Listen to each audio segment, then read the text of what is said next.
Here we are, guys, in part 21 of this story. In the land of waves, our favorite blonde encounters the Kyuubi.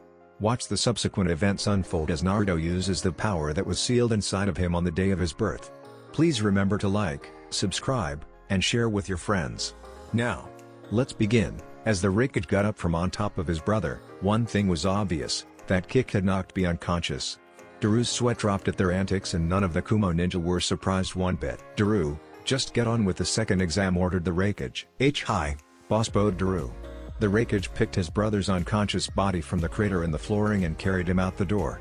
The only thing was, it wasn't the door he walked out of, but rather a hole smashed in the wall next to the door. I apologize for those two. Yugito nudged Naruto in the side. That was the Hokage A, and his brother B, the Jinchuriki of the Hachibi. I hate to say it, but I almost feel sorry for that ox, thought Kurama. I did say they were a rather odd pair, didn't I? Said Yugito. Yeah. But I kind of like them, said Naruto. Yugito just laughed at this as Daru took over as proctor for the second exam. Daru then began to explain the second exam. We will now begin the second exam. This will be a 6-day-long survival exercise. Located. The wall behind Daru exploded and collapsed, revealing a single, solitary peak that stretched far into the clouds. There was a rather lush forest that surrounded the base before it began to climb the mountainside, thinning as it grew higher into the clouds until it was just a mountain that disappeared at what is known as Thunder Peak. It is an area, roughly 20 kilometers in radius, that surrounds the mountain. At the top of the mountain, is the base where you are to report to if you and your team manages to complete their objective. What exactly is our objective? Asked one ninja from the crowd. Sorry, I was just getting to that, said Daru. He held up 3 different types of scrolls. You and your team are to gather one of each of these scrolls: the lightning scroll, the cloud scroll, and the wind scroll. You and your team will each be given one and you are to battle over the remaining scrolls. You have until 2 p.m. 7 days from now to report to the base on the top of the mountain with all 3 scrolls. So unlike our exams, where you only need 2 scrolls, for this test you need 3. That means there is definitely going to be more fighting over scrolls, thought Sasuke. Good. Now the rules. There are only a few. First, you are not allowed to open any of the 3 scrolls under any circumstances. Second, all 3 members of your team must be alive by the time you arrive at the base. Third, killing is allowed.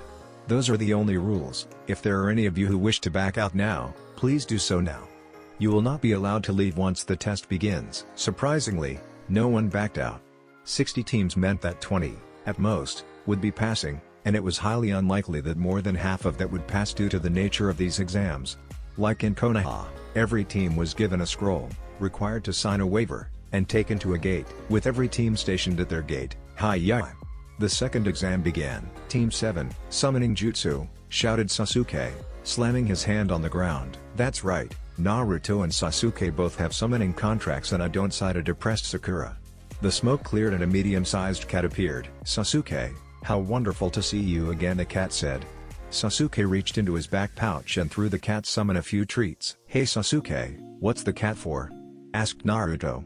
Tracking. Cats are just as good trackers as ninja hounds, said Sasuke. Ahem, said the cat. We're better than those mangy dogs. Anyways, we have need of your tracking abilities. Can you help us, Riku? Asked Sasuke. I can, replied the cat. So what's the plan? Asked Sakura. Sasuke pulled out a map that was given to them at the very start.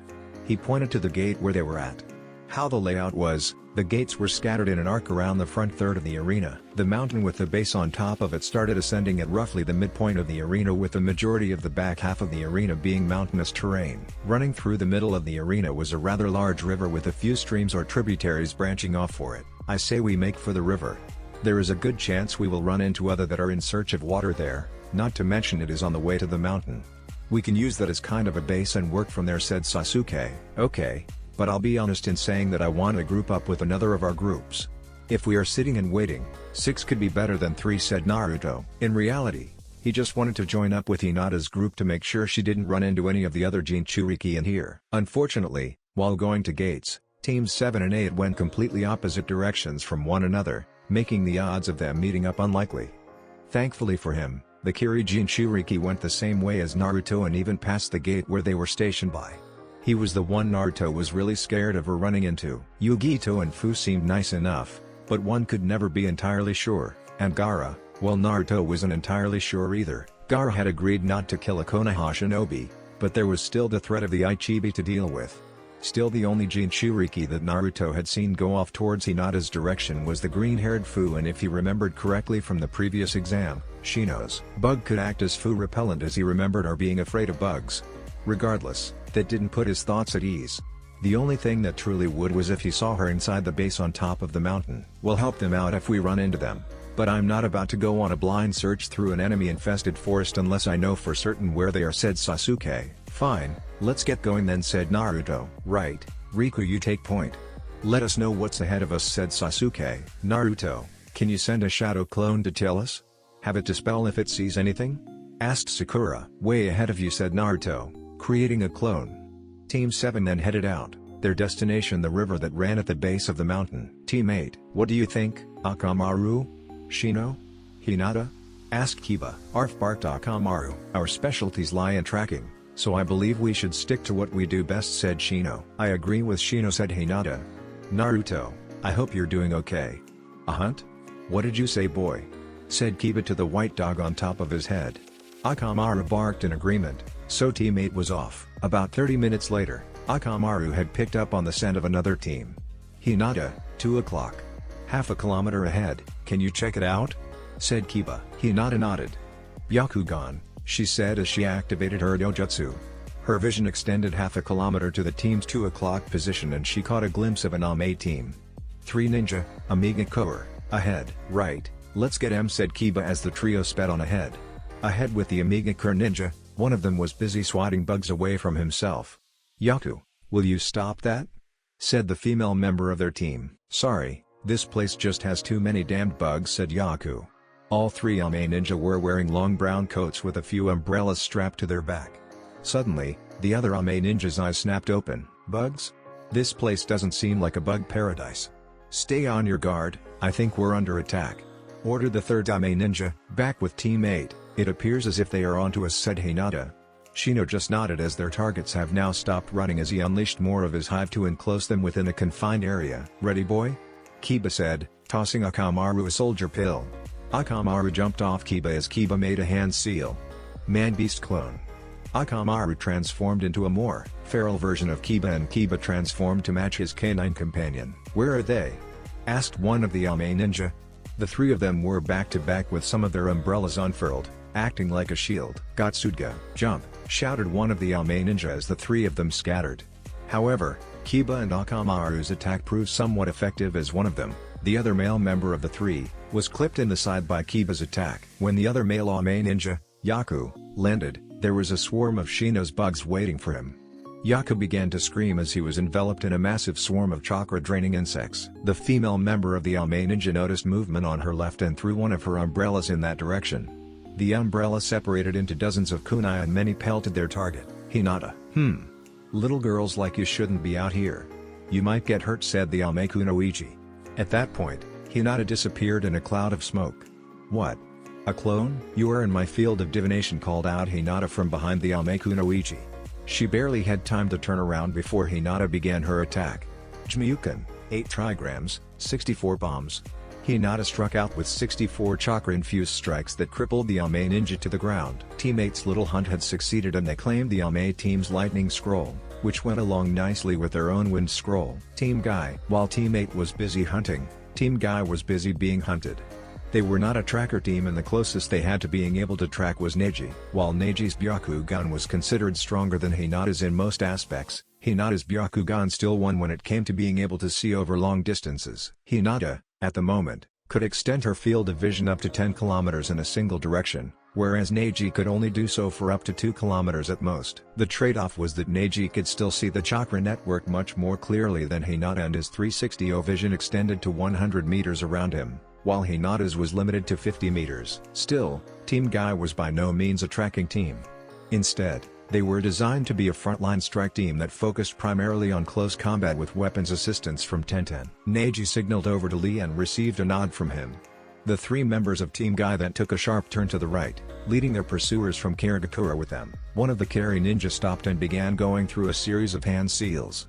Sutin, water bullet. Out of the Kari ninja's mouth shot a condensed ball of water, hitting Tenten in the back, only it didn't hit Tenten. The water bullet sailed clean through the girl as Tenten faded away. "What? A clone?" shouted one of the Kiri ninja as the other two stopped. "Stay on your guard. There could be a trap somewhere." "It's already too late," said Neji, flicking a kunai to cut a wire. Before the two Kiri ninja could react, they found themselves bound in a massive ninja wire. "Damn you, Suten, water bullet," shouted the third, uncaptured Kiri ninja, Kaiden. Neji spun, releasing chakra from his tenketsu as the Kaiden easily beat the Kiri ninja's attack. "Huh? Where'd that green one go with the weird eyebrows?" said the Kiri ninja to himself as Neji stopped spinning. "Konoha Senpu," shouted Lee as he lashed out a high sweeping kick at the Kiri ninja. The enemy ducked underneath the kick, only to be nailed by a second sweeping kick, characteristic of the Konoha Senpu, to the back, sending him crashing to the ground below. Neji was quick with a few Juken strikes to incapacitate the Kiri ninja. "Great job, Tenten," shouted Lee to the trees as Tenten jumped down. "Hey! Let us out," shouted one of the two tied-up Kiri ninja. "It's your fault. A ninja shouldn't fall into a trap so easily," said Neji as he knocked them unconscious as well. "Yosh! Our youthful endeavor has paid off," shouted Lee as he pulled out a wind scroll from one of the Kiri ninja's bag. All they were missing now was a cloud scroll. Tenten began complaining and Neji asked why. Even though they aren't some of the 7 swordsmen, Kiri ninja are usually known to have rather unique swords on them. "These guys have squat," complained Tenten. Sometime in the past few months, Tenten had talked with Zabuza, curious about the sword he carried, the Kubi Kirabocho. He had even promised her to train her if she managed to get her hands on one of the legendary 7 swords. While the odds were extremely low that she would find one in these exams, she was still hoping to find some unique Kiri weapons. "Some random location where 15 Iwa ninja had gathered, so you're absolutely sure?" asked one of the Iwa ninja. "Positive. I questioned my sensei on it and even he thinks so," said the Iwa ninja who had discovered Naruto at the ramen stand. "You're absolutely positive that kid's a Namikaze?" asked another Iwa ninja. "From what my dad told me, blonde hair is rare in Konoha. The only ones who have blonde hair there are the Yamanaka clan, Senjutsunate, and the Namikaze. And that kid bears a strong resemblance to the worst of them all, the Yellow Flash. I talked to my sensei before the exam today and he said regardless of who that kid is, the fact that he even looks like the Yellow Flash is enough for him. Hell, my sensei's even promising me 3 high-ranked jutsu for his head." "Really? Lucky bastard. Mine's only giving me 2. Soon a conversation erupted amongst the Iwa ninja. Apparently every Iwa sensei had placed some sort of bounty on the head of the mini Yellow Flash as they called it. "Enough. Tell you what. We're going to go in there, get the Namikaze brat, kill him, and hand over his head to our senseis. I'm sure that if we are all there together, that they'll be happy with us. Besides, after what the Yellow Flash did to us in the last war, we'd be considered heroes for bringing back that brat's head. Hell, regardless of how we do in this exam, that Tsuchikage will be handing out our promotions left and right." "I agree. Let's just get him and worry about this conversation of his bounty afterwards," said another Iwa ninja. "So how are we going to find him?" "Well, the brat was at the ramen stand last night and he got the special bowl. You know, the one that you can only get with one of these," said an Iwa nin, holding up a ramen passport. "Kucha, if we have your wolves tracked for the scent of ramen, I'm sure we can find them." "How can you be sure that he even bears the scent of ramen?" asked another Iwa ninja. "Because Sako, I've been on Tomaru's team long enough to know that scent and to know that scent doesn't come out easily, especially if the kid's as addicted to the stuff as Tomaru says he is. My wolves will find him. You can count on that." Summoning Jutsu. Kucha, the pack master of the Iwa ninja, summoned a trio of ninja wolves. "You got it?" "Yeah, I've got it. There are a few though," said one of the wolves. That sadly was expected as there was more than one person at the ramen stand the other night. "The closest one is about 7 kilometers north of here." "Right. Looks like we'll just have to keep going one by one until we find him," said the Iwa ninja as they took off towards the nearest scent of ramen. Team 7. At this time, the end of the first day was quickly coming to an end. They had set up camp on the north bank of the major river that cut through the arena and they had found a trio of 3 rather large boulders that would give them some form of protection while they rested. For the next few days, until they got their scrolls, this would be their base camp as they branched out to go and search for other teams that were carrying scrolls. "Shadow Clone Jutsu," shouted Naruto as about 3 dozen Naruto spoofed into existence. "We're under attack already?" asked Sakura, assuming a ready position with a kunai in hand. "No, just I don't know anything about barrier seals yet. But this will make for a suitable barrier," said Naruto. Suddenly, all his clones performed a transformation and Team 7 was facing about 24 woodland animals and a dozen rocks.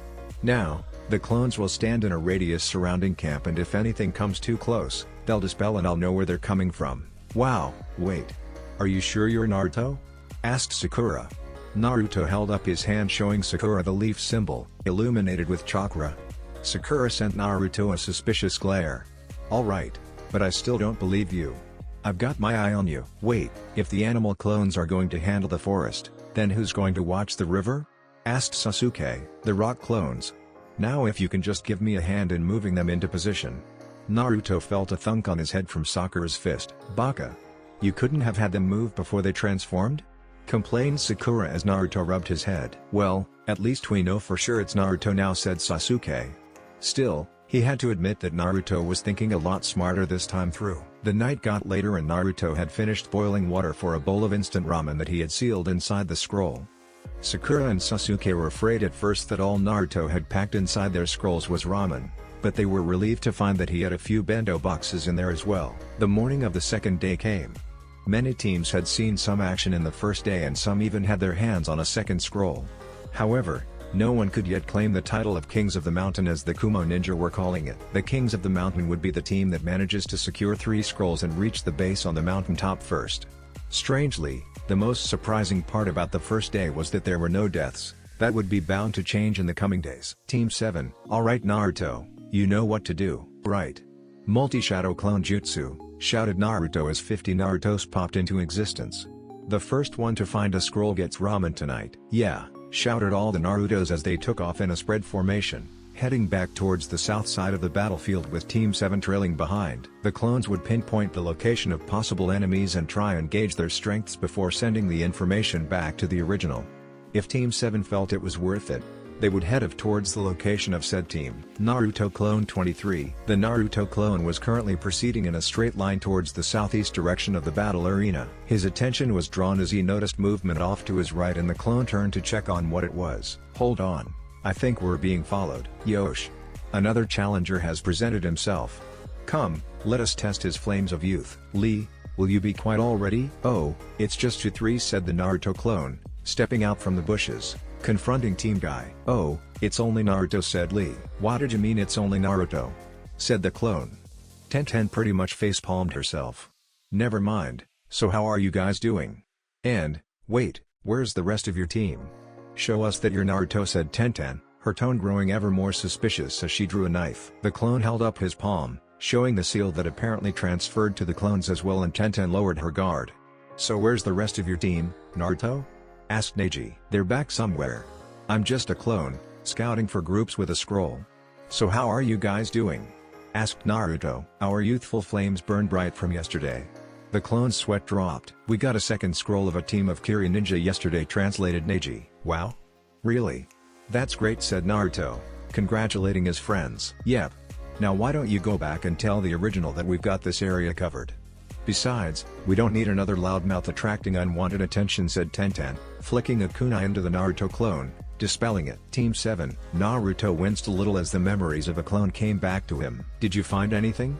Asked Sasuke, catching Naruto's reaction. Yeah, remind me to talk to Tenten about throwing kunai at comrades, said Naruto. So you found Lee, Neji, and Tenten? Asked Sakura. Naruto nodded. How are they doing? They said they got a scroll of a group of Kiri Ninja yesterday, said Naruto. Anything else? Asked Sasuke. Team 8, Arf. I know, I smell it too, said Kiba. It's heading straight towards us. Everyone be ready, said Kiba as he pulled a knife. As Hinata came to a stop to activate her Byakugan, a certain blonde-haired ninja dropped down in front of her. Hi-na. Naruto never got to complete that sentence as Kiba sent a kunai into side of Naruto's head. Shit. He swore as he looked over at the petrified Hinata. Hinata head froze, absolutely horrified at the sight of Naruto being pegged in the side of the head by a kunai, and from Kiba nonetheless. Wait. It's not what it seems, said Shino, pointing at the lifeless Naruto on the ground as it disappeared in a puff of smoke. Hinata let out a long-held breath there. It was only a Naruto clone. Kiba looked over at his teammate and saw a dark aura appear around the genuinely sweet Hinata. Hinata, I'm sorry. He just jumped out of nowhere and Hinata reached into her coat and pulled out an all-too familiar scroll as the canine ninja gulped. Hinata threw the scroll at Kiba as it unfurled and wrapped around him. Activate. She called out, making a hand seal. A puff of smoke engulfed Kiba, and when it cleared, he was back in his euthanized outfit. No. Not again. Kiba cried to the heavens. I must be cautious not to upset Hinata. While she is extremely difficult to anger, she can be most vicious if pushed to that point, thought Shino. Team Guy, Yosh. I can sense that someone else has tapped into the powers of youth, shouted Lee. Tenten face-palmed herself and Neji merely sighed. Team 7, Naruto winced again. I'm gonna kick Kiba's ass next time I see him. Poor Hinata must be frightened, said Naruto. Sasuke and Sakura merely looked at Naruto. Seriously, first Tenten and then Kiba. It seems as if everyone is out to kill me today. At least on the bright side, he knew Hinata was alright. Wouldn't be the first time, Dobi responded Sasuke. Oh, you the team? Said Naruto. Both of you stop it. You're acting like a couple of 2-year-olds, said Sakura, scolding both of her teammates. Much to Naruto's surprise. Was that not aimed just at me and at Sasuke as well? I never thought I'd see the day. I guess it's nice to have a not-so-fangirlish Sakura, thought Naruto. Oh come on Sakura, even 2-year-olds can kill. Watch your mouth, Naruto growled Sakura. Huh? Naruto said as he got some more information. Hey guys, I think I got something. This way, there's a Kuza team. You checked first to make sure there are no snakes there, right? Said Sasuke, reminding Naruto of the last time they encountered a team from Kusagakure in these exams. That was back in the Konoha exam and that particular ninja turned out to be Orochimaru. So is that a no for the Kuza ninja? Asked Naruto. May, let's go, said Sasuke. Sakura sighed, not wanting to risk it being Orochimaru again, although the odds of that happening twice were very slim. Iwo Lynch Mob. The Iwo Lynch Mob TM had caught up to the first group that their wolves had tracked. Sadly, it wasn't the Namikaze they were looking for and rather a group of Kiri ninja. So Bunjo, what do you say? Asked one of the Iwo ninja to what appeared to be the leader and the one who had suggested the hunting of the Namikaze Brad in the first place. I say we take them. We have the numbers advantage and the element of surprise. We can easily take them and get their scroll, said Kucha. I agree, let's get them. Even if the Namikaze is our target, I'm not about to pass up an opportunity at a free scroll and this should only take a few seconds, said Bunjo. The next minute was not a pretty sight and pretty much marked the first blood spilled in the exam. Kucha, I can smell the next group. They are only 5 kilometers east of us, said one of the wolves. Lead the way, responded Kucha as the Iwo Lynch Mob TM was on their way to their second target. Team 7. It was late when Team 7 returned to camp. They had succeeded in taking the Kuza team, and thankfully for them, there was no Orochimaru waiting for them this time through. Unfortunately, the Kuza team contained the same exact scroll that they did, the Wind Scroll. They were already afraid this was going to be a repeat of last time. As Naruto was enjoying his dinner of instant ramen, he took a look up at the sky.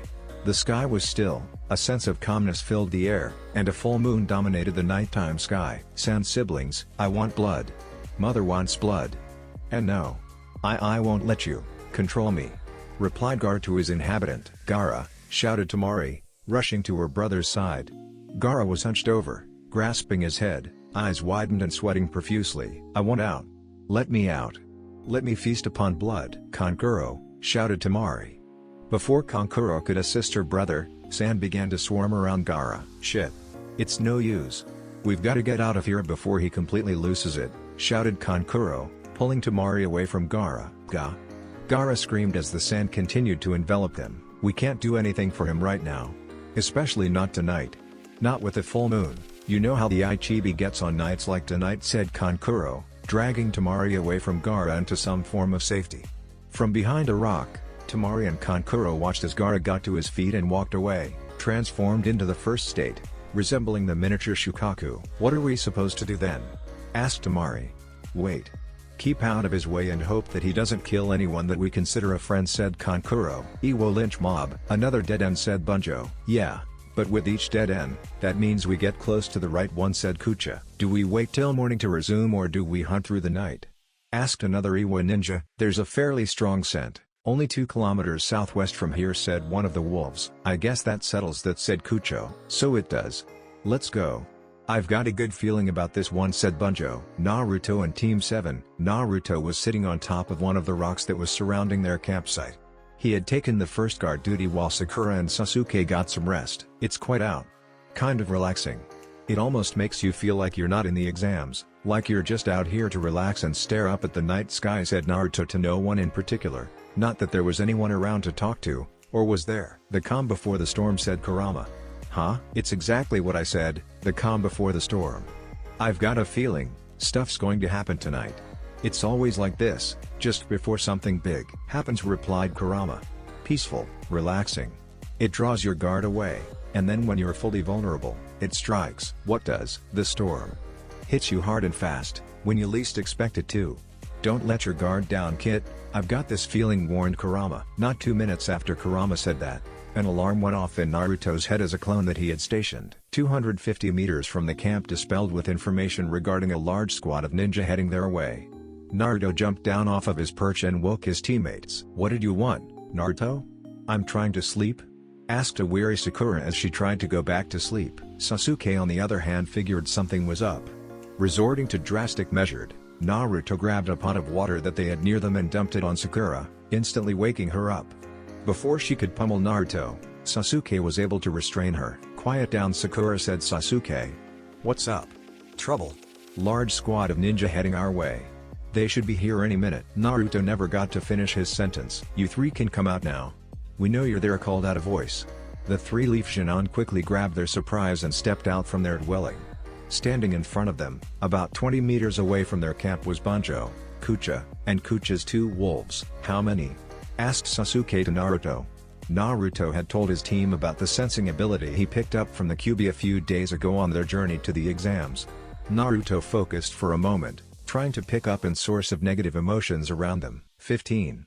And they're surrounding us, replied Naruto, much to Sakura and Sasuke's displeasure. I get it. Bring so many of you that you can easily overpower any group and divvy out the scroll later, said Sasuke. Not really.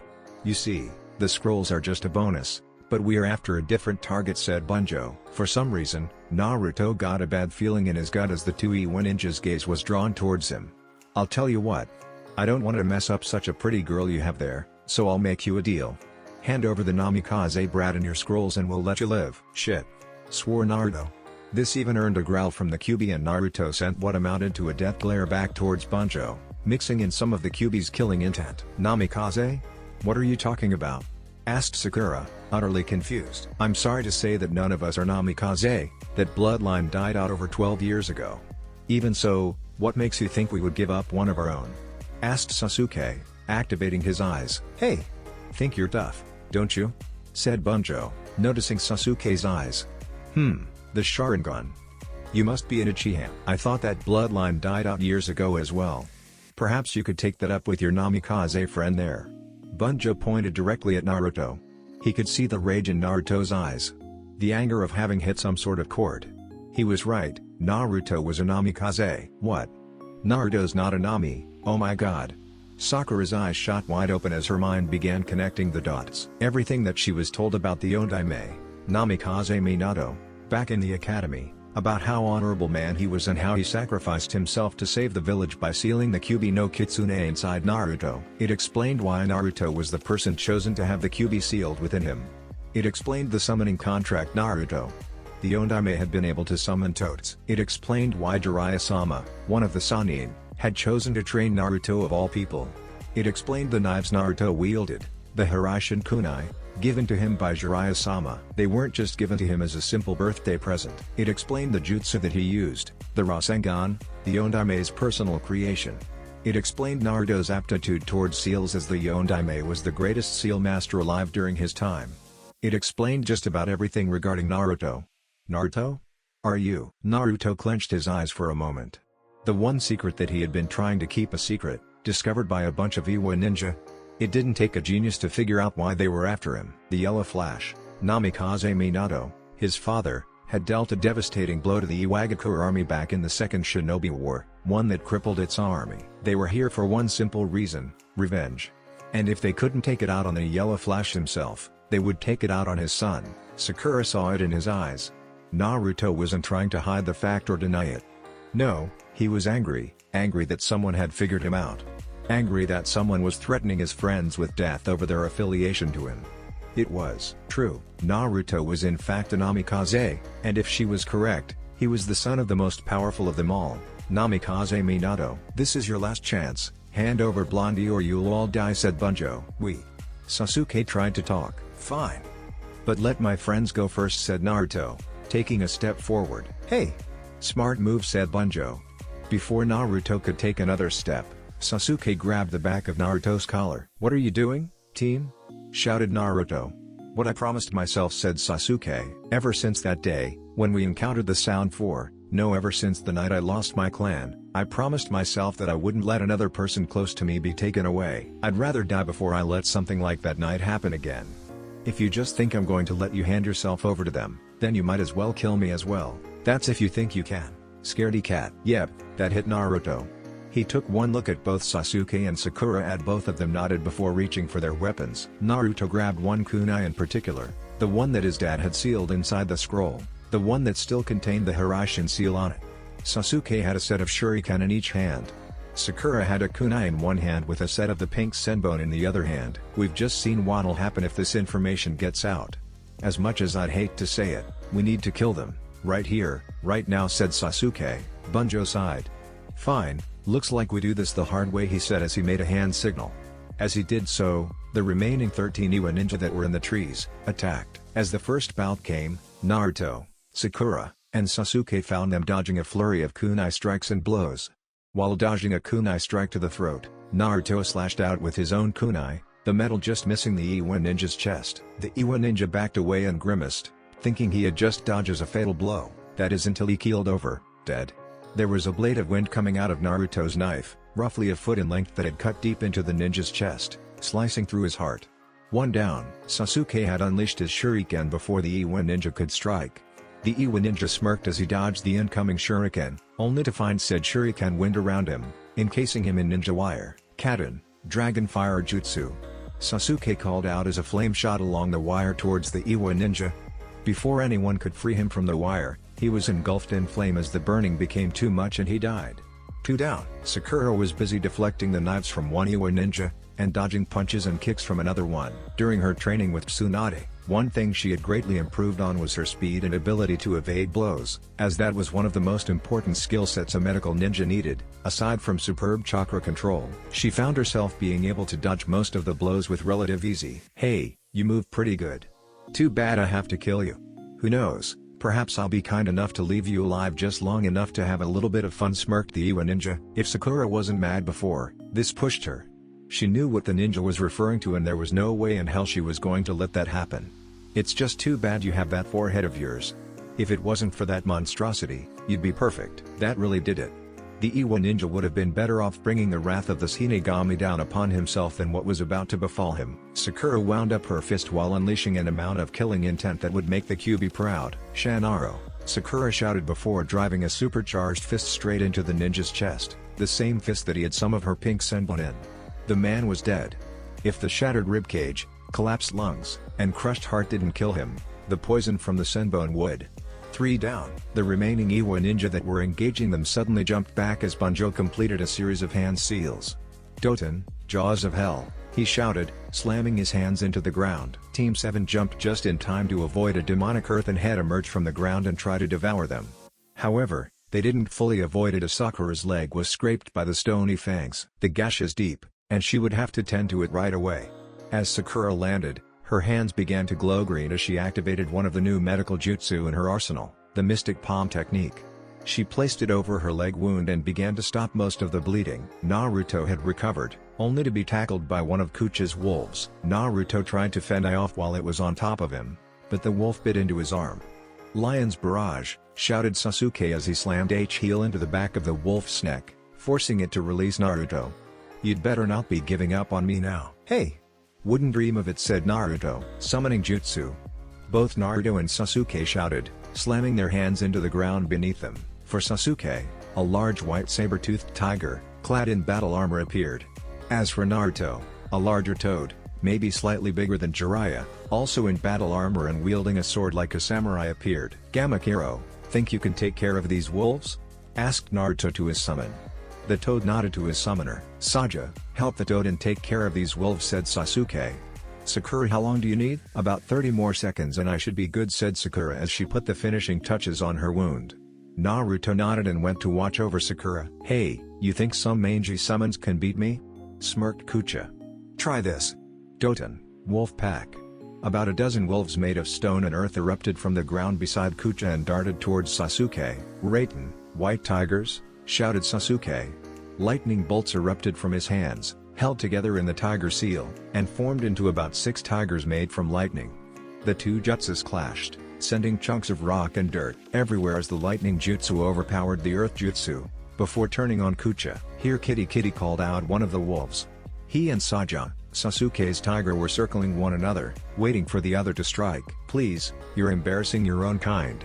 "Not that they need any help," replied Saja. The wolf let out a growl before leaping at Saja, only for the tiger to dodge the attack and retaliate by sinking her fangs into the wolf's back, dispelling the summon. The white tiger looked over at her companion at the time and saw the Todgamic hero slash at the wolf with his sword as it dispelled as well, returning to wherever the summon came from. "Shadow Clone Jutsu," shouted Naruto as a dozen Narutos appeared as he went to cover for Sakura.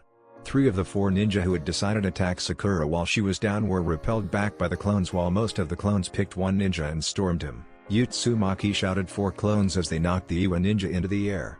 "Naruto barrage," shouted the real Naruto as he delivered a spinning axe kick to the back of the Iwa ninja's skull. Rising to her feet, Sakura threw a few of her pink senbon into the Iwa ninja to ensure the job was finished. "Sakura, watch our backs." Sakura nodded as Naruto turned to get Sasuke's attention. "Sasuke, right. Kaden, Dragon Fire Breath. Futon, Great Breakthrough." The 2 comrades cast their jutsu simultaneous as Naruto's wind jutsu was absorbed into Sasuke's fire jutsu, increasing the power of the flamethrower, which was headed towards 6 shocked Iwa ninja. "Doton, Mud Wall," shouted one of the Iwa ninja, trying to create a defense for him and a few of his comrades. 2 of the Iwa ninja moved out of the way of the incoming hellstorm while the remaining 4 took cover behind the wall.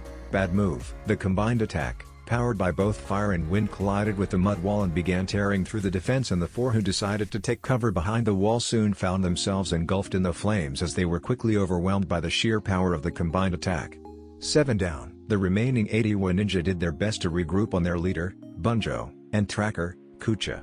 Bunjo and Kucha were growing increasingly angry at the Konoha ninja they were facing. The 3 ninja had managed to lay waste to 7 of their party so far, while they had only managed to land a few scratches on their opponents. The other 6 ninja, however, were seriously regretting this decision to fight them. "Inaka, take them out," ordered Bunjo. Heian Iwa ninja said hesitantly. He made a series of hand seals which Sasuke was watching. Raiden, Lightning Cannon. A ball of condensed electricity formed between his hands as he slowly drew them apart as Sasuke's eyes widened. That was no simple C or even B rank technique. That had the power of an A rank technique, and sadly it would require the power of an A rank technique to counter it. With a flick of his wrist, Inaka sent the ball of lightning hurling towards them at high speed, and only Sasuke found himself able to catch its movement on team thanks to his bloodline. "Chidori," Sasuke shouted, using his lightning-encased hand to block the ball of lightning heading towards the team.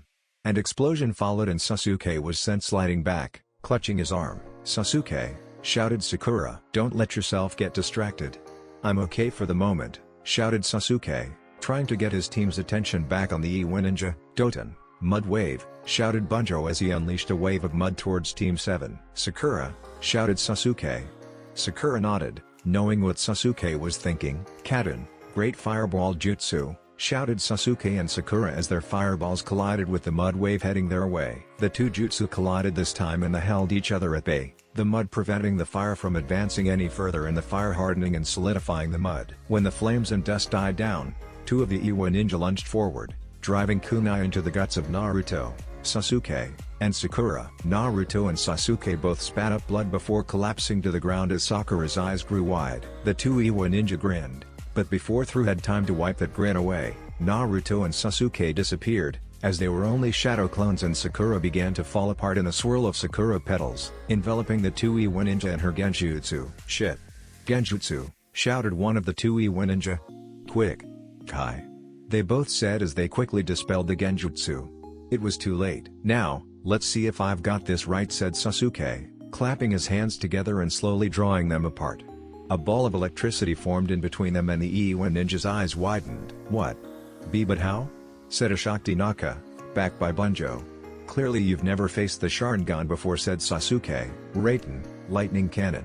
With a forward flick of his wrist, the lightning ball shot forward towards the 2 Iwa ninja who were caught in Sakura's genjutsu, piercing through the first one's chest and violently exploding upon contact with the second one. 9 down. Sasuke grinned, having gotten something useful from the Iwa ninja in this fight besides a chance to test himself. but winced as a pain shot through his arm from taking the damage from that previous lightning cannon. The remaining 6 Iwa ninja tried to make some sort of counterattack, but found that a hail of shuriken were heading straight towards them at extremely high speeds. The 6 of them jumped, but 2 of them were too late as dozens of shuriken embedded themselves in the 2 of them. 11 down. Shit. Reinforcements? Swore Bunjo. Based on the skill of the 3 Konoha ninja that he was facing, reinforcements was the last thing he needed. Suddenly, 6 pairs of Naruto clones burst from the trees from the locations where the shuriken had come from. Not quite, shouted the Narutos as they closed in with Rasengans in their hands. Bunjo and Kucha were the only ones able to dodge the incoming barrage of one of the Yellow Flash's feared techniques, as the other 2, including Inaka, were pummeled by the barrage of Rasengan. 13 down, the 12 Naruto clones closed in on Bunjo. Doton, shooting spears, shouted Bunjo as a series of spears erupted from the ground surrounding Bunjo, impaling the clones. Team 7 took one look at each other before making what would hopefully be the final assault on their attackers.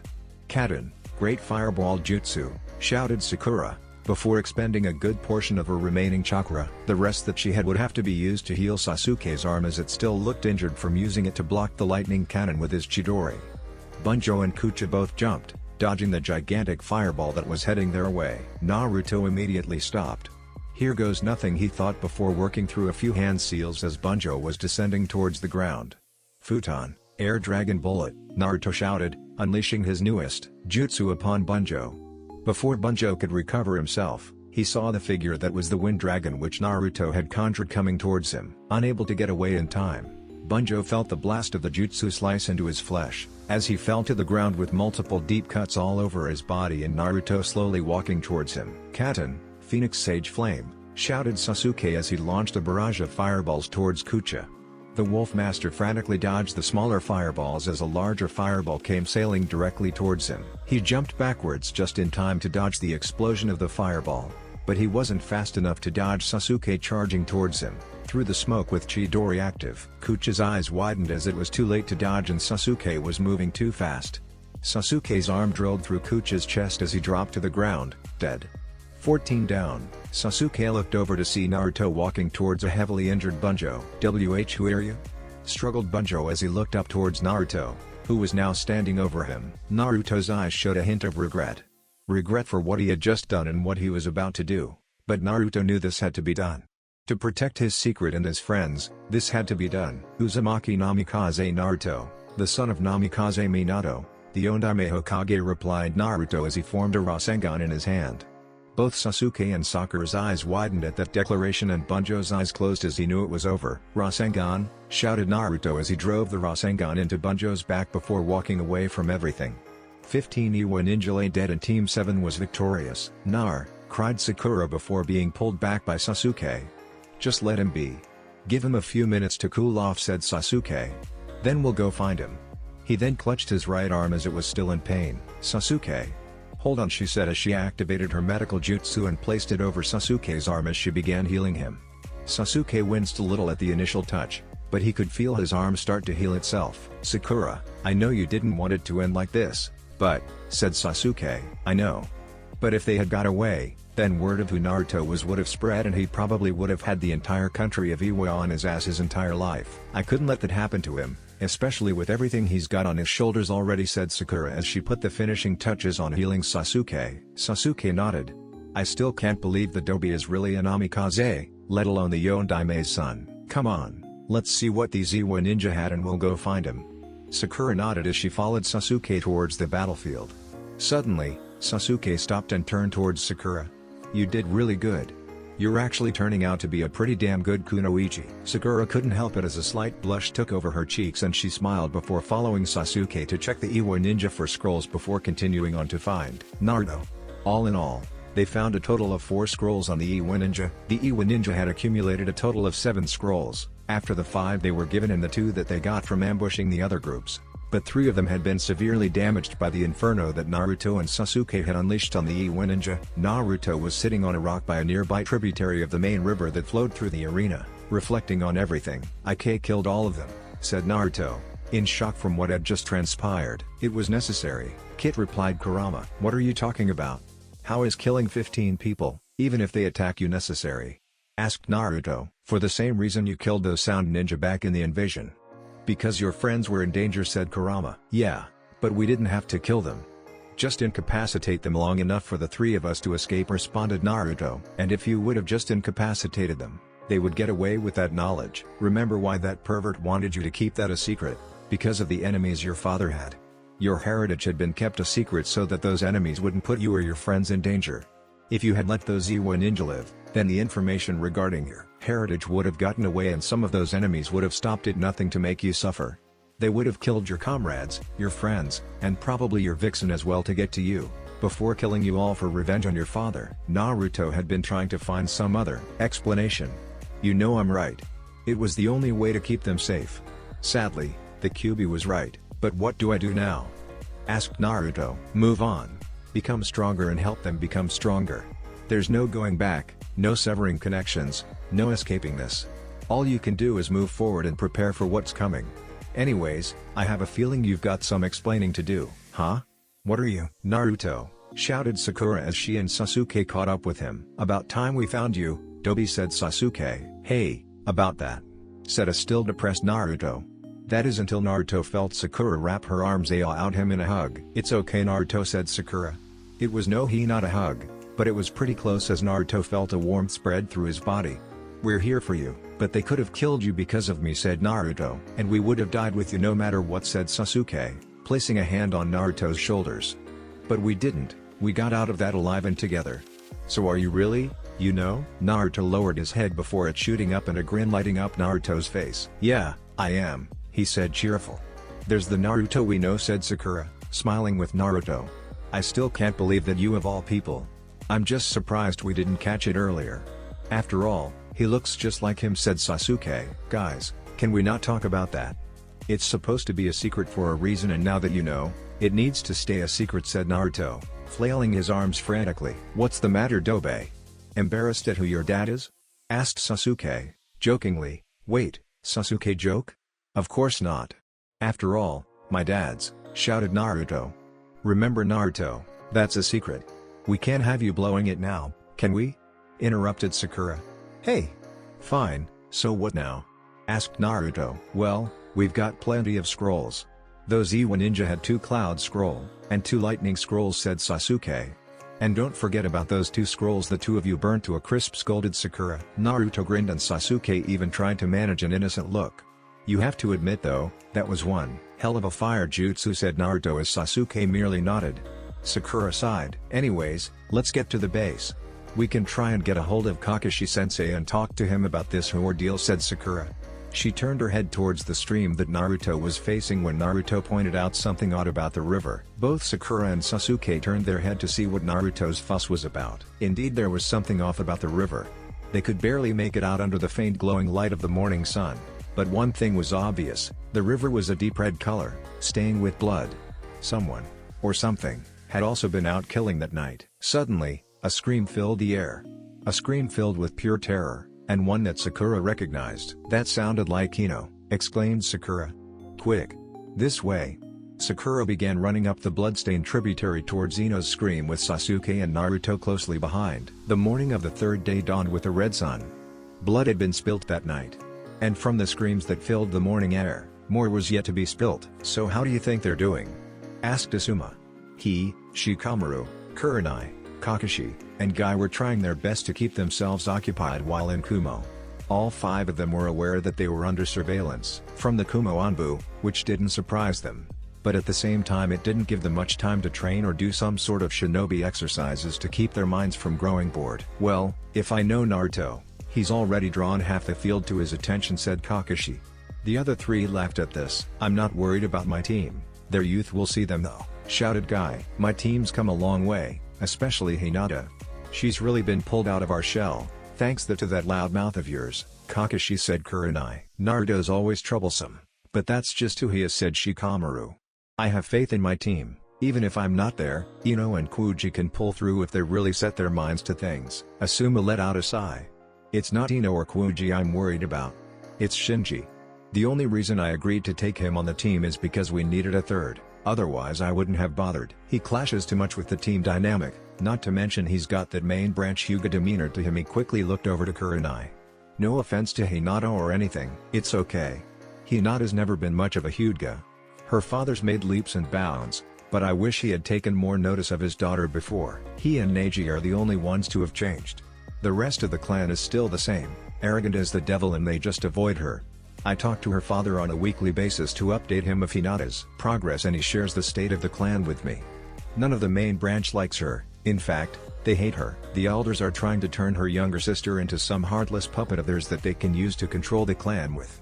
They are also constantly making excuses to have Hinata sealed. There was a bit of venom and anger in that last part of Kurenai's voice. But isn't Hiyashi the head of the clan? Can't he do something? Asked Asuma. There's only so much he can do. He may be clan head, but when it comes to internal affairs, the elders do have a considerable amount of power. Not to mention, he's doing everything he can to keep the elders away from his two daughters and get, as I call it, the Hyuga complex out of Hanabi's mind.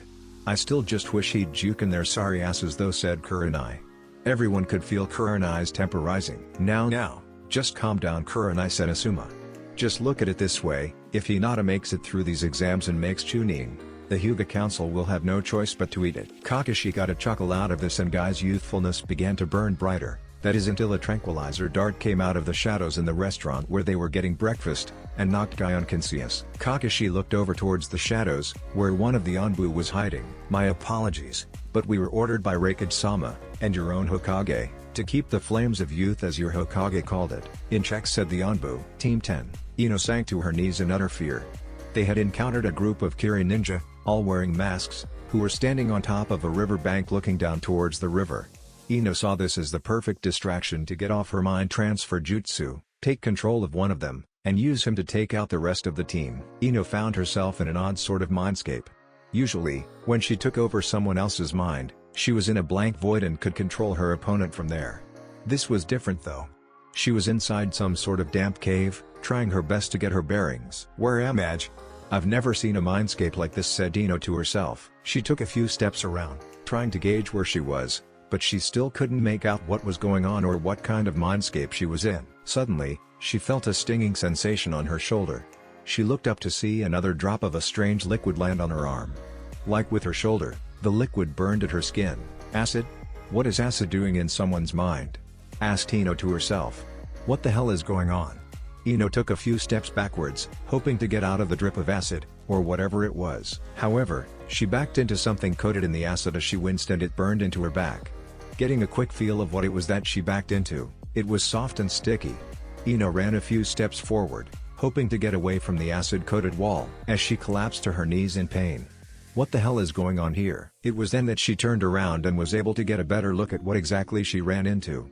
It wasn't a wall, but rather, is that a slug? She asked. Why is a slug in here? Well, looks like dinner has found its way to me this time, said the slug, who turned out to be the Rakubi. Dinner? Gulped Ino. The slug lunged its head forward at Ino, mouth agape as it was about to devour her mind. Ah!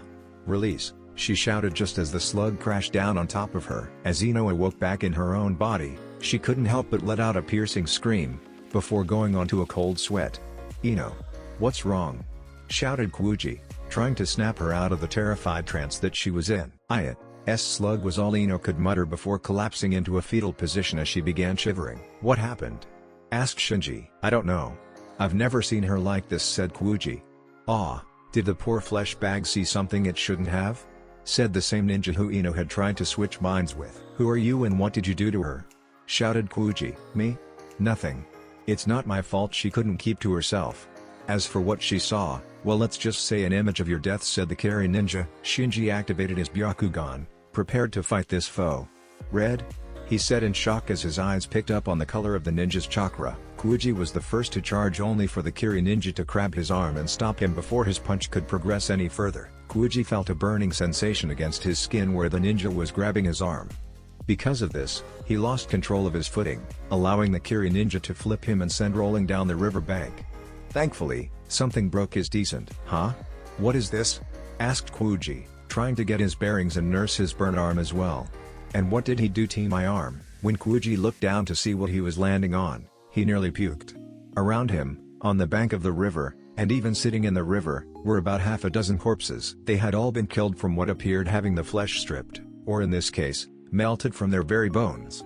Some of the more freshly killed victims were partially lying in the river as the blood ran from them into the current of the water. Kuji was growing increasingly fearful of the man they had just ran into. Had he really done this? Butchered half a dozen ninja? Kuji scrambled over the top of the bank away from the death-infested river. As he reached the top of the bank, that very ninja stood in front of him. Kuji gasped. But even the air that was sucked into his lungs burned. "Hello, meat sack," said the Kiri ninja. Kuji couldn't help but cough on the poisoned air around him. "Jmyukan, 8 trigrams, 32 palms," shouted Shinji as he attacked the Kiri ninja. However, he could only manage 8 strikes before his hands and lungs began to burn. It was like this ninja was made from acid. "You think a measly attack like that's going to stop me?" snarled the Kiri ninja, taking his eyes off Kuji, giving the Uzumaki time to retreat back to where Ino and Shinji were. "I am the ultimate killing machine. Everything about me was meant for the melting of flesh. Even my breath kills." The Kiri ninja removed the mask he was wearing, took a deep breath and exhaled a thick green fog that enveloped Team 10. As the fog surrounded them, everything began to burn: their skin, their lungs, their eyes, everything. The acid in the cloud slowly began eating away at them. Kuji was the first one to go as he lost consciousness, followed shortly by Shinji. "What area?" asked Tino weakly. "Futon, Gale Bomb." A strong gust ripped through the battlefield, blowing the cloud away from the 3 suffering ninja, San siblings. "Where did he go?" asked Tamari. When she turned to find Kankuro, he wasn't standing beside her.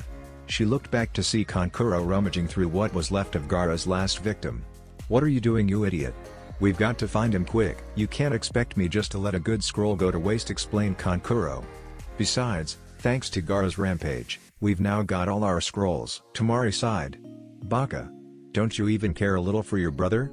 asked Tamari. "Well, yeah. That's why the sooner we get out of here, the sooner we can try and get Gaara some help," explained Kankuro. "Never mind," said Tamari, smacking herself in the face.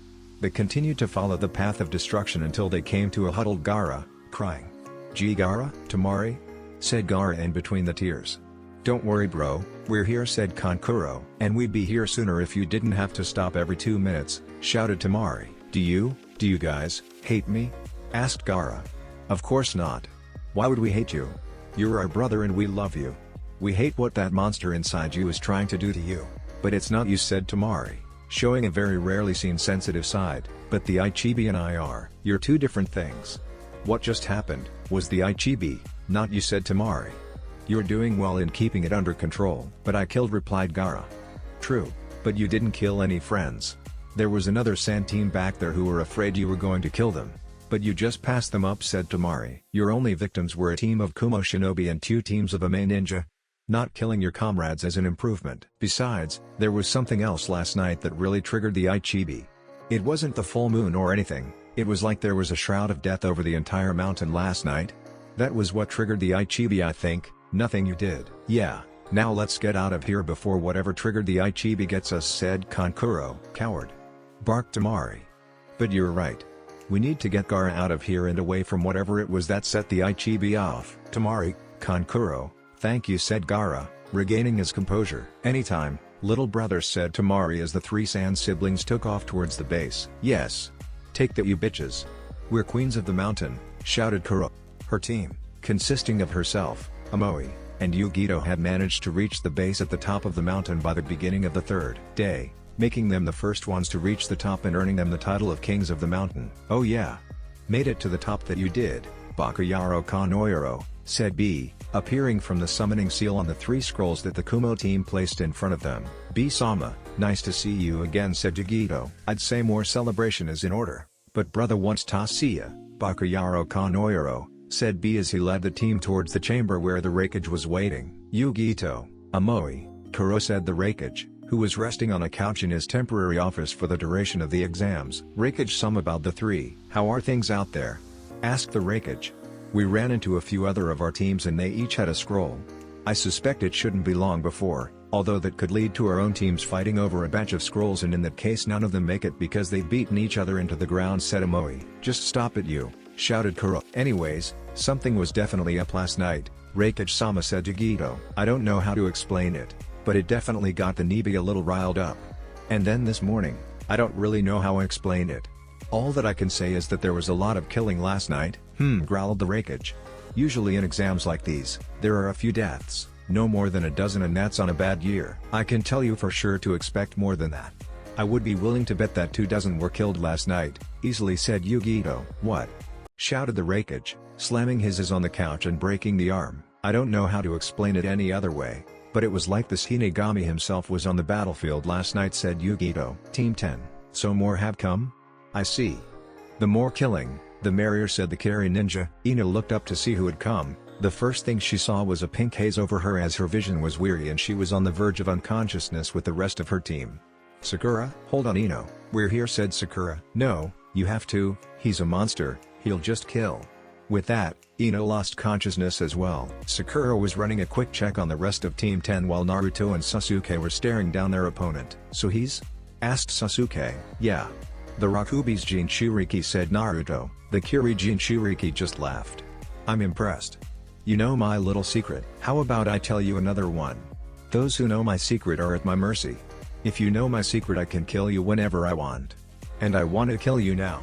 The Kiri ninja ran at Naruto, gathering as much acid around his hand until it was practically dripping off him. As the Kiri Jinchuriki shot his acid-coated fist at Naruto, the blonde caught it and winced at the initial pain. However, that pain soon faded as Kurama channeled a little bit more chakra to speed up Naruto's regeneration to the point where it could overcome the corrosive effects of the acid. What? Why aren't your hands melting? Said the Kiri Jinchuriki in surprise. The amount of concentrated acid should have begun melting his fingers off by now at the very least. And to make things even more confusing, Naruto wasn't coughing as most others should, as the acid vapor should have been terrorizing his lungs by now. Naruto looked up into the eyes of the fellow Jinchuriki, his eyes red and his whisker markings a little darker. You're not the only special one here, said Naruto as he threw his opponent back. I see, said the Rakubi's Jinchuriki, now slightly intrigued. It appears so. Well then, killing you will be well worth it. Sakura was looking over Ino, Kuji, and Shinji. It was not looking good. They had lost consciousness from the damage the acid had done to them, and she was nearly positive the acid had disrupted the pH balances in their blood as well. To make things worse, there was a decent amount of corrosion and deterioration both on the skin and inside their lungs as well. They needed treatment and they needed to get away so that she could give that treatment. Naruto, she shouted to her teammate. We need to get them away so I can treat them. Hey, if you think I'm going to let them get away, you've got another thing coming. You're all going to die here, said the Kiri Jinchuriki. You got an idea? Asked Sasuke. Yeah. But be ready to move away, and move away quick, said Naruto. Sasuke nodded and Naruto made a familiar hand seal, multi-shadow clone jutsu. In seconds, nearly 1,000 Narutos popped into existence, all of them having a small amount of demonic chakra in them that would allow them to last slightly longer. With a loud yell, all 1,000 clones charged the Kiri Jinchuriki and Naruto gave Sasuke the signal. Sakura grabbed Ino, Naruto grabbed Kuji, and Sasuke grabbed Shinji as the three of them used the clones as a distraction to get away. By the time the Kiri ninja could defeat the clones, through a combination of a concentrated acid cloud surrounding him and even resorting to a one-tailed form once he realized the clones would be able to overtake the cloud, Team 7 and Team 10 were long gone, well beyond his sensing range. He was beyond mad. If he wanted to kill them before, he really wanted to kill them now, especially Naruto. Stop, shouted Naruto as a few shuriken came flying out of the woods and into the tree just beside them. His was not good. They had just escaped a killing crazed Jinchuriki, had 3 injured comrades on their back, and now they were under attack. On a tree branch in front of them appeared 3 Kumo ninja. One was a rather tall male, black hair, and the beginnings of a beard. Another was a shorter man who had a distinctive scar running across his face from his right cheek across his mouth. The third was a female, with brown hair tied up in a ponytail that ran down to her shoulder blades. Well Yakuro, look what we have here, said the female. A couple of Konoha ninja, and they appear to be carrying an extra burden, said the tall Kumo shinobi, who was most likely Yakuro. They look pretty weak, and the ones they are carrying must be pathetic if they have to be carried by a bunch of weaklings like these guys. What? Come down here and I'll wipe that smug look off your face, shouted Naruto. Naruto, hush, snapped Sakura. Pinky's right. You don't want your friends to get killed now, do you? Said the scar-faced Kumo shinobi. Shamaru's right, you don't want anything to happen to your friends, said Yakuro. What do you think we should do with them, Hami? I say we just put them out of their misery, said the Kumo kunoichi. Hami.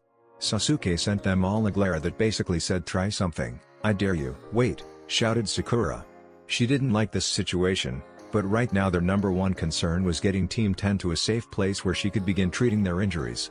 How about we make a deal? Oh, a deal? Very well, what did you have in mind, Pinky? Asked Yakuro. My guess is you're looking for a scroll, otherwise you'd be at the base already. You let us go quietly, we'll give you a scroll, said Sakura. Both Naruto and Sasuke saw the logic in this, despite not liking this. An interesting trade. Although we do in fact need a wind scroll, said Yakuro. Very well, hand over a wind scroll and we'll let you go. Sasuke growled, but nonetheless, took out the wind scroll he kept and tossed it towards the Kumonin. Very well. Because you cooperated, we'll make your death nice and quick, said Shamaru. What? Shouted Naruto. Bastard. PSK was all Hami said before the three of them jumped down, preparing to draw the swords on their back. Gotsuga. The Kumo ninja had just enough time to jump out of the way of the spiraling Kiba and Akamaru. A swarm of insects appeared behind them and Hinata took up a third position on the side. You have what you came for. I suggest you leave, said Shino from up in the tree. I say we just kick their ass, said Kiba. While I'd normally concur, we are in a rather complex situation, said Shino. But we will attack if they make the wrong move. Humph. Everyone wants to spoil our fun, said Yakuro as he and the rest of the Kumonin sheathed their sword. The three took off in the only opening that was left to them, the direction towards the mountain. Everyone relaxed their guard slightly. Naruto, said Hinata, running over to the blonde. Glad to see you all, even you, Kiba, said Naruto. So I guess this means we're even, right? Asked Kiba. You're not going to jab a kunai into my skull again, are you? Growled Naruto. What? What makes you think I would do a thing like that? Asked Kiba, trying to shake it off. Anyways, what happened here? Long story. We need to find a safe place so Sakura can treat their injuries though, said Sasuke. We've got a camp not far by, said Kiba. Wait, said Shino. What now? Asked Kiba. Are we sure they are who they say? Asked Shino, holding up his palm, making the symbol appear. Everyone else did the same, except for Team 10 who was unconscious. Very well, but we will keep a close eye on them until they can do the same. Some cave just up the mountain. Team 8 and Team 7, carrying Team 10, arrived at a cave, about a kilometer up the mountainside, which Team 8 had decided to make a camp out of. Team 10 was set down and Sakura immediately went to work, trying her best to stabilize the three members of Team 10. So what's going on? Asked Kiba. You remember that one guy we agreed to stay away from? Replied Naruto. Everyone on Team 8 nodded. Well, they kind of ignored my warnings and went ahead and tried to fight them, said Naruto. Whoa. So you guys ran into him? Said Kiba. Are you okay? Asked Hinata. We are, but I don't know about them. We needed to get them away, quick, so Sakura could do her thing, so I just made a ton of clones to cover for us while we escaped, said Naruto. Smart, said Shino. And then we ran into those jerks, said Naruto. I'll say. Hinata saw you guys from a little out talking with them and giving them a scroll. It's a shame that they would stoop so low as to try and do that, said Kiba. We could have taken them, but as you can see, we didn't want to risk Hino or Kuuji, said Naruto. And Shinji? Replied Shino. Mei, said Naruto, Sasuke, and Kiba in unison. Naruto. Kiba. Sasuke. Protested Hinata. Hinata, can you come over here? I need your eyes, said Sakura as Hinata went to assist Sakura. So you lost a scroll then? Bummer. I would imagine that it's going to become harder to get them starting soon, said Kiba. Naruto just grinned as he and Sasuke pulled out all the scrolls they had on them. Holy crap. Where did you get all of those? Shouted Kiba. In total, Team 7 had a wind scroll, 2 lightning scrolls, and 2 cloud scrolls. Naruto sighed as he and Sasuke began to tell the story of the previous night and how they were ambushed by the Iwa ninja. To Naruto's defense, they left out the part about Naruto being a Namikaze and just attributed it to the grudge that Iwa has against Konoha in general. Wow, just wow, you're serious? Asked a dumbstruck Kiba. Shino merely raised an eyebrow and Hinata shot Naruto a worried look. Naruto looked down, sighed, and nodded. Well, you guys did smell a bit like death when we found you, Kiba.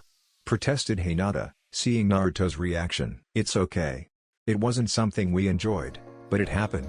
I wish it hadn't, but it did, said Naruto. It was either kill or be killed.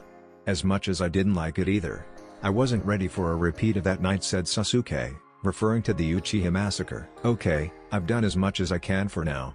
They should be stable, but I'll work on them some more once my chakras replenished itself, said Sakura. Her and Hinata had just finished rubbing some of the medical cream that Hinata kept on her onto the members of Team 10.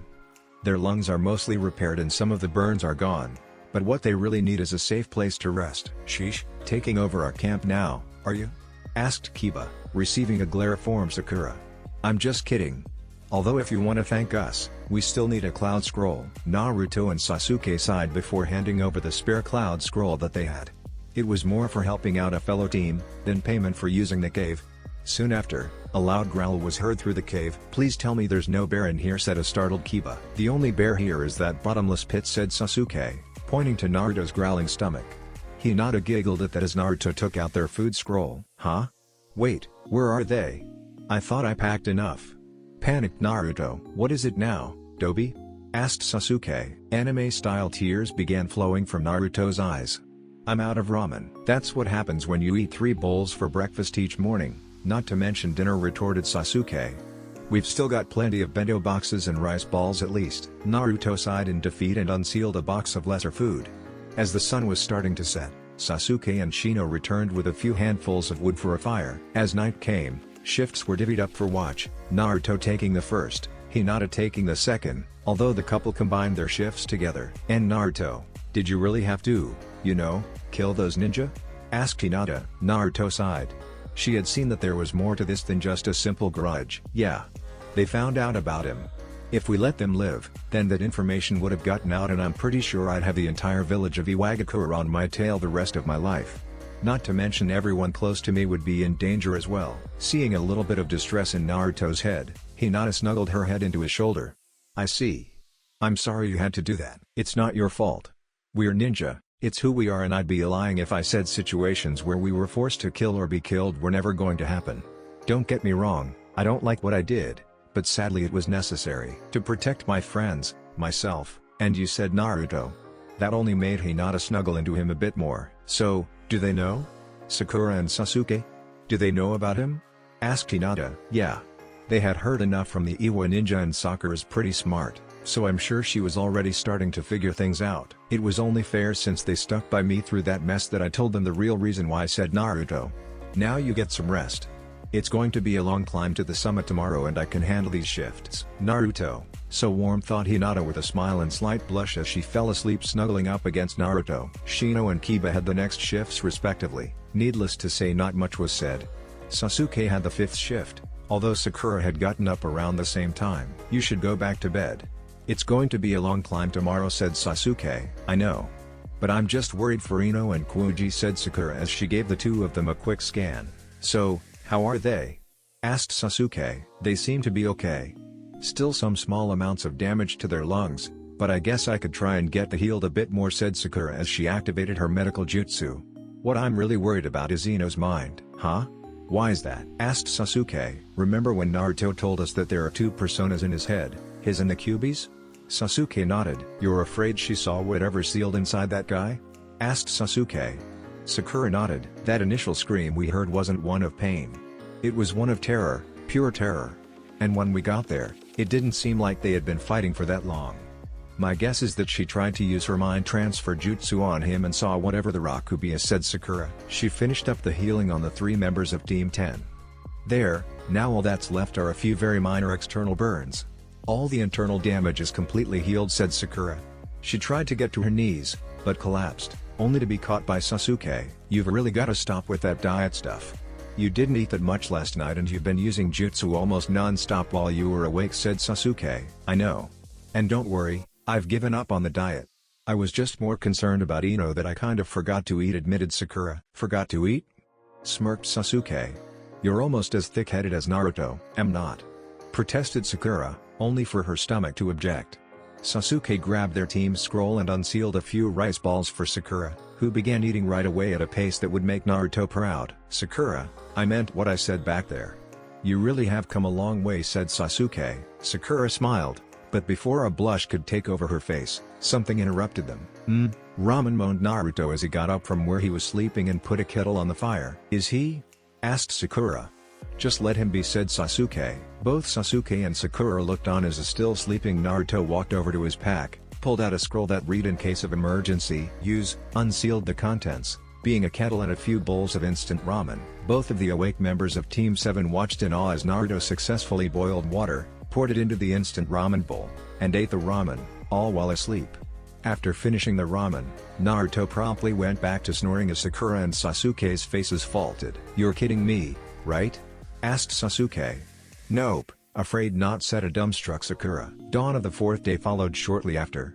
With the events of the previous nights behind them, everyone nursed their wounds and those who still had yet to find scrolls prepared themselves for the remaining 3 days of the competition. "Good morning," shouted Naruto, waking the rest of them up.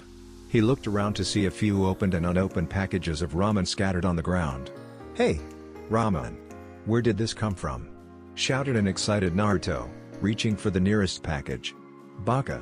retorted Sakura. "What? What did I do?" responded Naruto. "You really don't remember, do you?" asked Sakura. "Don't remember what?" asked an utterly confused Naruto. "Never mind," said Sakura, face-palming herself. "You guys are weird," said Naruto. Sakura was really trying to resist the urge to smack the blonde, but was snapped out of it when she saw movement from the members of Team 10. "What? Where are we?" "Sakura?" said Ino, looking right towards the pink-haired Kunoichi. "About time you guys are awake," said Kiba. "What happened?" asked Kuji. "You guys ran into the one guy that you didn't want to run into," said Naruto. Team 10 began to remember the events of the previous day. At the mention of that one Miss Ninja, Ino began to cower, but then she noticed that the injuries which she had from yesterday were gone. "Wait, if all that happened, then why am I not injured?" "Because I spent all night healing you three," said Sakura. "Bah. Yeah, right. It must have been a genjutsu. Yeah. Everything must have been a genjutsu and Sasuke here came to save me from it," shouted Ino, flinging herself at Sasuke. In just the nick of time, Sasuke used a substitution with Naruto, who was busy eating breakfast. Naruto found himself wrapped up in Ino's grasp, much to a certain Hyuga's displeasure. "You! Get away, Naruto!" shouted Ino, shoving Naruto away from her and into Hinata's arms. "No, Ino, I'm serious. The three of you nearly died," said Sakura. "Yeah, sure, trying to make yourself look good in front of Sasuke." Billboard brow.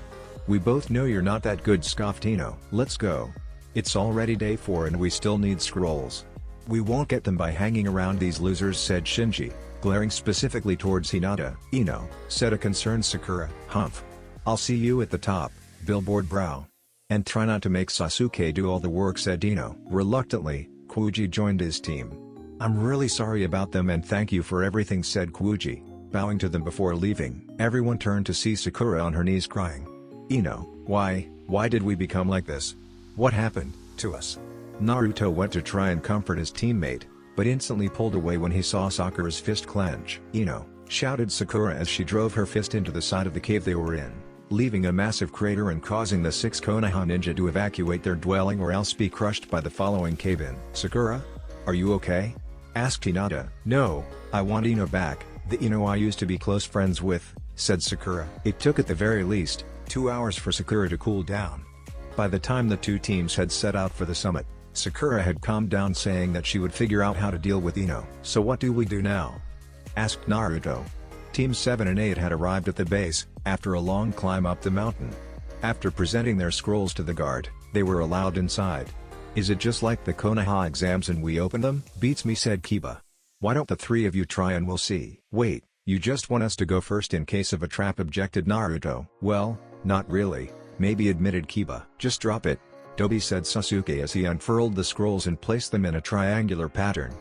A puff of smoke flashed and a scarecrow, which bore an odd resemblance to Kakashi, appeared out of the scrolls that had a note attached to it. "Hey, sorry, but you see there was this lady who really needed my help.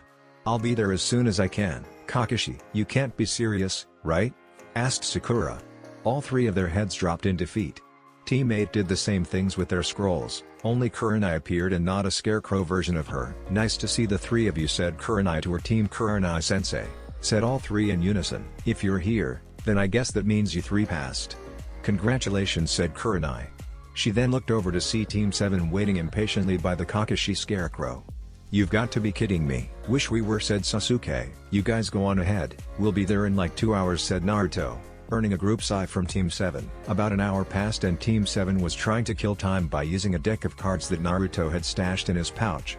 The door to the base opened up as the team from Taki entered. Naruto instantly recognized the green-haired Fu, the Jinchuriki of the Nanabi.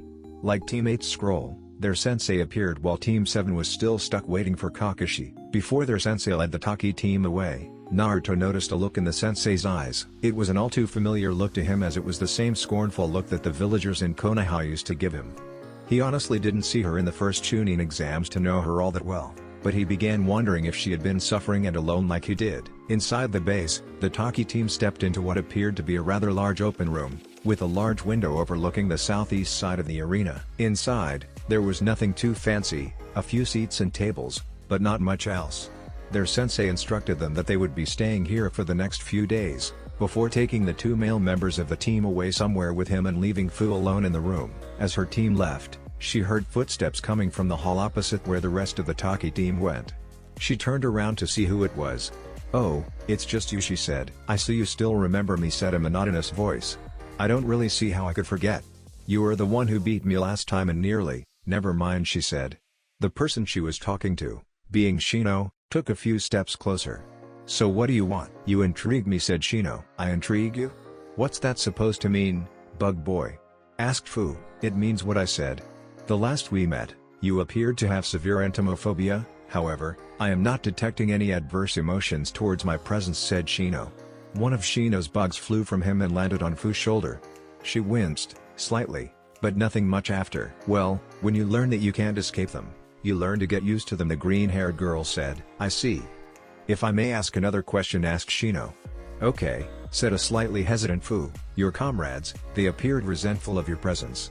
If I may ask, so, why?" asked Shino. "You seem like you should know. After all, you're partially responsible," barked Fu. "Me? If I did something to upset you, I meant no offense," apologized Shino. Fu let out a held breath. "No, it's fine. In reality, you had no play in the reason why they hate me." "The Nanobi, am I correct?" assessed Shino. "How did you figure out?" asked a surprised Fu. "Them," Shino said, holding up a finger with a few of his bugs. "So let me guess, you hate my very existence as well?" asked Fu with a hint of venom to my voice. "Certainly not. I am an Aburame. My clan and I have a deep respect for all insects, whether they be my Kikaiku, or Nanobi itself," said Shino. "So what is it that you wanted?" asked Fu. "Nothing more. As I said, I am interested in you. I merely wanted to get acquainted," said Shino as he walked away. "Okay, weird," said Fu. After 2 hours of waiting, "Yo! You're late," shouted Naruto and Sakura. "Sorry, this lady wanted me help get her cat out of the tree, but it turned out to be a black cat and I wanted to wait for the bad luck to wear off before accepting the summons. Can't risk being summoned to the wrong place, now can I?" said Kakashi, making an upside-down smile with his one eye. Both Naruto and Sakura groaned. "So do we pass?" asked Sasuke. "Yes," said Kakashi, leading them into the rest of the base. "There are still about 48 hours left in the exam, so the 3 of you are to stay here until the end of the second test. If I'm correct, they have a few training dojos here that you can use, if training is what you desire. However, fighting with one another, even sparring, is not allowed. So, how did everything go?" "Is there somewhere private we can talk?" asked Naruto. Kakashi took a look at his team and immediately realized something was up. "I see.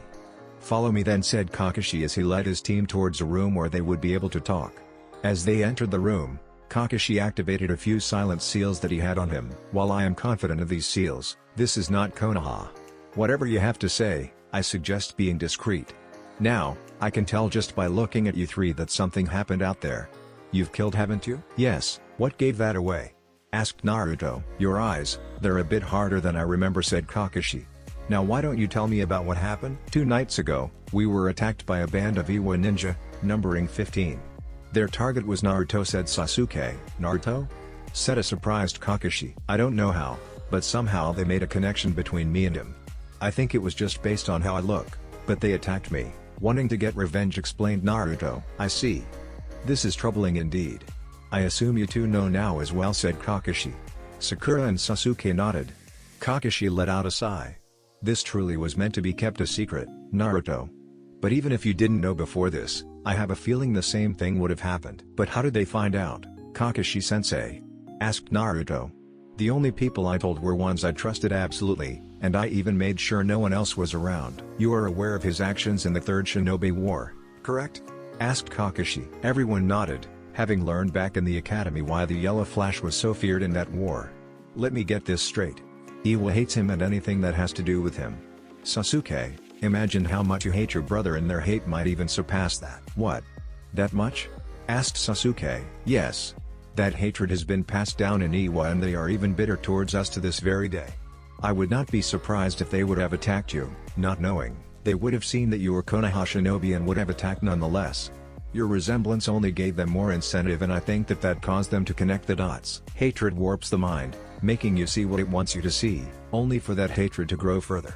Naruto, that's why the villagers only saw you as the Kyuubi during your childhood. I see. But I feel like I'm making progress. It feels like I'm slowly wiping away their hatred, said Naruto. Yes, and I would agree. There are ways to quell and eliminate hatred, such as forming strong bonds with others, as in Sasuke's case, or proving that you aren't what people once saw you as, such as Naruto's case, said Kakashi. Anyways, what happened to those Iwa ninja? Dead. All of them, said Sasuke. After they figured that out, we couldn't let them get away. I see.